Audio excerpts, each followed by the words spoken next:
நீங்க 4 பேரும் நான் சொன்னதை படிச்சுட்டு வந்தீங்களா? இல்லை உங்களை தான் கேட்டுட்டு இருக்கேன், படிச்சுட்டு வந்தீங்களா இல்லையா? நீங்க 4 பேரும் இருக்கதை பார்த்தா படிச்சுட்டு வரல, அப்படிதானே? இல்லை ஹரிஷ், வாங்கிட்டு நம்மள கேட்டுட்டு இருக்கேன். இல்லக்கா, படிச்சுட்டு வரல. அதுதான் யானு கேட்கேன், எதுக்கு படிச்சுட்டு வராம? டேய் ரோஷன், நீ மாட படிக்கல? ஆமாக்கா, நானும் படிச்சுட்டு வரல. உங்க 2 பேருக்கு என்னடா? நாங்களும் படிக்கல. நீங்க எல்லாம் என்னதான் அடுத்த வருஷம் 10th எக்ஸாம் எழுத போறீங்களோ எனக்கு தெரிய மாட்டேங்குது. நேத்து ஒரே ஒரு கொஸ்டின் தானே உங்ககிட்ட படிச்சுட்டு வர சொன்னேன், அது கூட உங்களால பண்ண முடியாதா? இதோ இங்க இருக்கிற பிள்ளைங்க இவங்க எல்லாரும் உங்களை விட சின்னவங்க தான். எல்லாரும் நான் கொடுத்த ஹோம்வொர்க்கே முடிச்சு படிச்சுட்டு வர சொன்னதே படிச்சுட்டு வந்துட்டு இருக்காவ. உங்களுக்கு எல்லாம் என்னடா, அடுத்த வருஷம் நீங்க எல்லாம் போர்டு எக்ஸாம் எழுத போறீங்க. கொஞ்சமாவது உங்களுக்கு பயம் இருந்துச்சுன்னா நீங்க சொன்ன ஒரு கொஸ்டினாவது படிச்சுட்டு வந்திருப்பீங்க. அக்கா, நாளைக்கு நாங்க படிச்சுட்டு வந்துருவோம். ஏன் நேத்தெல்லாம் எங்க போன? எது கேட்டாலும் இப்படி திருன்னு முழிக்க வேண்டியது. எப்படிதான் படிச்சு நீங்க எல்லாம் உருப்பிட போறீங்களோ தெரிய மாட்டேங்குது. வீட்டுல இருக்கிறவங்க எவ்வளவு கஷ்டப்பட்டு உங்களை எல்லாம் படிக்க வைக்கிறவ, இல்லாத காசை எல்லாம் இது பண்ணி. கொஞ்சமாவது சீரியஸ்னஸா இருக்க கத்துக்கோங்கடா. படிங்க, என் மூஞ்சியை பார்த்துட்டு இருக்காம. இன்னும் ஒரு 10 நிமிஷத்துல படிச்சதை எழுதி கொடுக்கணும். படிங்க, என் மூஞ்சியை பார்த்துட்டு இருக்காம. ஏ மஞ்சு, நான் சொன்னதை படிச்சிட்டியா? அக்கா, ஒரு 2 நிமிஷம் இப்ப படிச்சு முடிச்சிருவேன். சட்டன்னு படி. நீங்க 3 பேரும்? அக்கா, இப்போ எழுதி கொடுக்கறோம். சீக்கிரம் சீக்கிரம். என்னதான் படிச்சு உருப்பிட போறாங்களோ தெரிய மாட்டேங்குது. A few moments later. டேய், படிச்சிட்டீங்களாடா?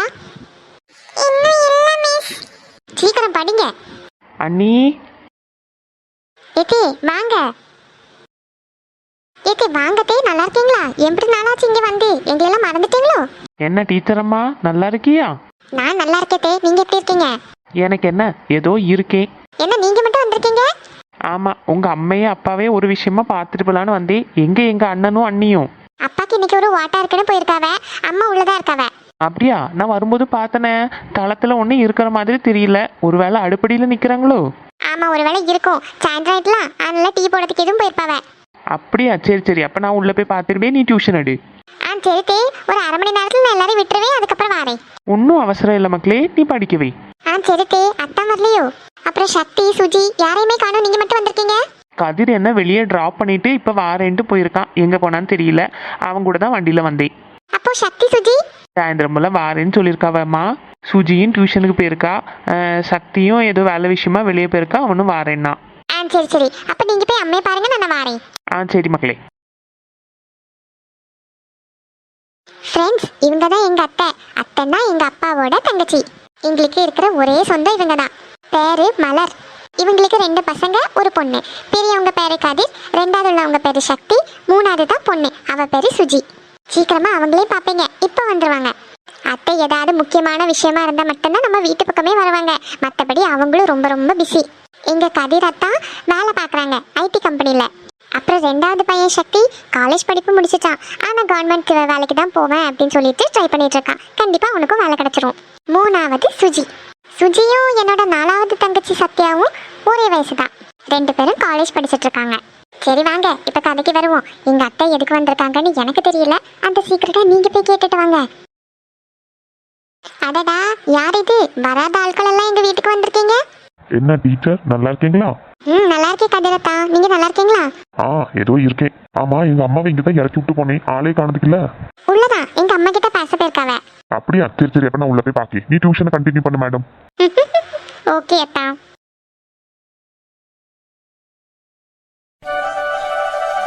அண்ணி, நான் சொல்லது உங்களுக்கு புரியுதா இல்லையா? எம்மாடி, நீ சொல்லது எனக்கு புரியுதுமா. அப்புறம் எதுக்கு எதுவுமே பேசாம சைலண்டா இருக்கீங்க? ஏதாவது ஒண்ணு சொன்னாதானே நானும் உங்ககிட்ட பேச முடியும். ஏன் மலரு, நீ சொல்லதெல்லாம் சரிதான். நான் மட்டும் முடிவெடுத்தா எப்படி? அத்தை கிட்ட கேட்கணும், முக்கியமா இவைய வந்ததுக்கு அப்புறம் இவைய கிட்ட கேட்கணும். உங்க அண்ணன் கிட்ட கேட்காம எந்த முடிவாத நான் எடுத்திருக்கேனா? அண்ணி, நீங்க சொல்லது சரிதான். அது மட்டும் கிடையாது மலரு.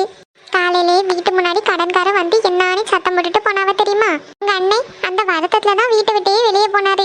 இந்த நேரத்துல காவியாக்கு நீ ஒரு சம்பந்தத்தையும் கொண்டு வந்திருக்க. நான் எப்படி மலரு அவர்கிட்ட பேசுறதுக்கு?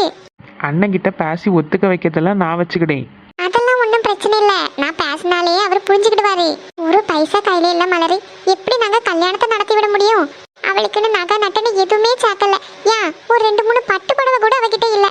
என்னைக்காவது அந்த பிள்ளை காதுல ஒரு ஜோடி கம்மலோ இல்ல கழுத்துல ஒரு சின்ன செயினோ போட்டு பார்த்திருக்கியா? நான் என்னன்னு அவளுக்கு கல்யாணத்தை நடத்தி விட முடியும்? அண்ணி அதுக்காக அவளை இப்படியே வீட்டிலேயே வச்சுக்க போறீங்களா? எத்தனை வயசு ஆயிட்டு இருக்கு? பிள்ளைக்கு 27 வயசு ஆக போகுது. 27 28 வயசு வரைக்கும் ஒரு பிள்ளையை வீட்டிலேயே வச்சுக்கிறது எப்படி நல்லா வரும்? நீ மாப்பிள்ளைய பார்த்துட்டு வந்திருக்கேன், நான் அவங்க எதுவும் எதிர்பார்ப்பாவ.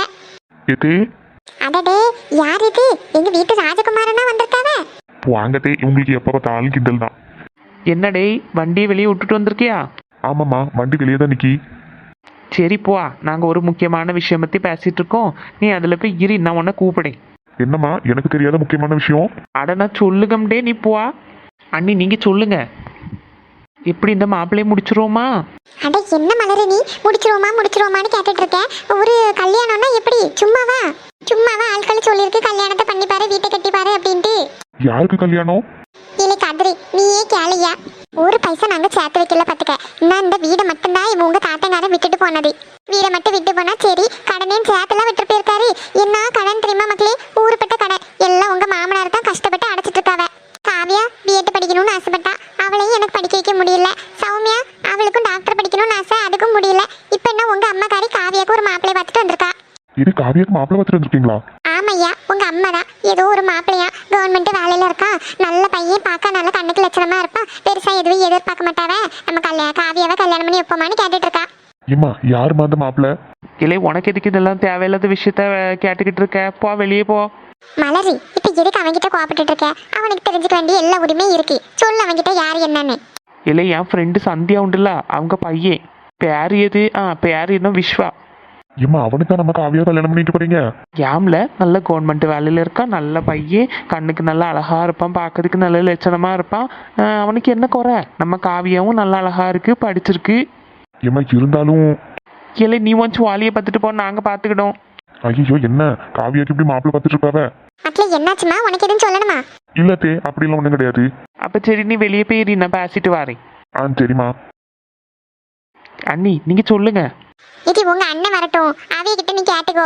அவன் என்ன சொன்னாலும் எனக்கு சரிதான். காவியாக்கு நாளைக்கே கல்யாணம் பண்ணி வைக்கணும்னாலும் எனக்கு எந்த பிரச்சனையும் இல்லை. நீ நல்ல பையன் சொல்லுங்க, எனக்கு எந்த பிரச்சனையும் கிடையாது மலரு.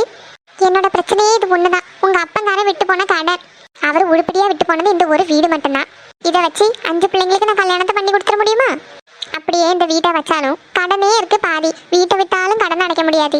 அண்ணி வீட்டை எதுவும் விற்று தொலைச்சிடாதீங்க. நாளை பின்ன இந்த மாதிரி வீடே கிடைக்காது. என் பேரில் இருந்துச்சுன்னா நான் எதுவும் விற்று தொலைச்சிருவேணும்னு பயத்தில் தான் உங்கள் பேரில் எழுதி வச்சேன்.